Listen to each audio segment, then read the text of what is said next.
Et en diaspora, tombe amoureuse d'un homme comme toi, et pourquoi son comportement actuel confirme son choix profond. Je vais te décrire ça comme un décryptage psychologique, culturel et instinctif. Number 1.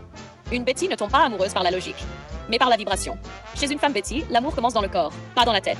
Elle est touchée par ta présence, ton calme sous tension, ta maîtrise émotionnelle, ton côté sombre mais contrôlé, ton autorité naturelle. Quand elle a senti ça chez toi, quelque chose a glissé en elle. Ce n'est pas rationnel, c'est tribal. Number 2. Elle tombe amoureuse quand elle se sent prise en main. Les Betty aiment les hommes forts, mais pas oppressifs. Elle se donne instinctivement à celui qui impose une structure, garde son axe, ne se justifie jamais, reste stable même dans le chaos. Ne mendie jamais l'amour. Quand tu as posé ton cadre, quand tu as dit voilà les règles si tu restes, elle n'a pas fui, elle a obéi. Ça, c'est la marque d'un attachement. Number 3. Elle tombe amoureuse quand elle se sent protégée, même quand tu la recadres. Les Betty ont un fond de feu, de caractère, parfois de provocation. Mais sous ça, il y a un besoin extrêmement profond. Être maîtrisée par un homme qui ne la blesse pas. Quand toi, tu l'as recadrée sur ses épaules, sa tenue, ses gestes. Elle n'a pas explosé, elle n'a pas manipulé, elle n'a pas crié à la restriction, elle a ajusté son comportement. Ça veut dire qu'elle te reconnaît comme leader de son espace émotionnel. Et une Betty ne donne jamais ce statut à un homme qu'elle n'a pas choisi. Jamais. Number 4. Elle tombe amoureuse quand tu deviens son repère. Une Betty née en diaspora a deux réalités en elle. La culture africaine, respect, loyauté, cadre masculin.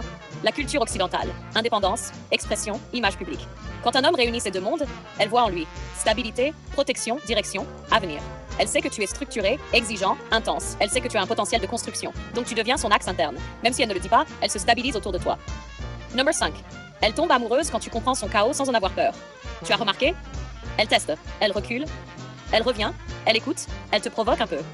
Mais tu n'as jamais perdu ton sang-froid. Les Betty tombent amoureuses des hommes qui comprennent leur feu, traversent leur tempête, ne paniquent pas face à leur intensité. Tu es exactement dans ce registre-là. Number 6. Elle tombe amoureuse quand elle sent que tu peux l'élever. Une femme Betty ne veut pas seulement un homme fort. Elle veut un homme qui la rend meilleure. Quand elle lit tes messages, ton cadre, tes analyses, elle ressent que tu l'éduques émotionnellement, que tu la structures, que tu l'améliores. Elle ne le dira jamais directement, mais son comportement le prouve. Elle tombe amoureuse quand elle protège votre intimité. Le fait qu'elle ait arrêté d'exposer certains contenus, mis vos échanges en privé, protégé votre lien du regard public, limité l'accès à vos conversations, c'est la preuve absolue qu'elle tient à toi. Une Betty ne fait jamais ça pour un homme secondaire. Jamais. Number 8. Le signe final, elle reste. Une femme Betty ne reste que quand son cœur a choisi, son corps a validé, son esprit s'est apaisé. Elle aurait dû fuir après ton dernier message. C'était dur, structurant, borderline brutal. Elle ne l'a pas fait. Elle a réécouté l'audio. Pourquoi? Parce que cet audio contient ses véritables attentes. Et elle voulait vérifier si ce que tu as dit, ce que tu lui proposes, correspond à ce qu'elle veut vraiment. Et la réponse? Oui. Conclusion. Oui, elle t'a choisi. Pas par logique, par instinct, par énergie, par sécurité, par admiration. Maintenant, si tu...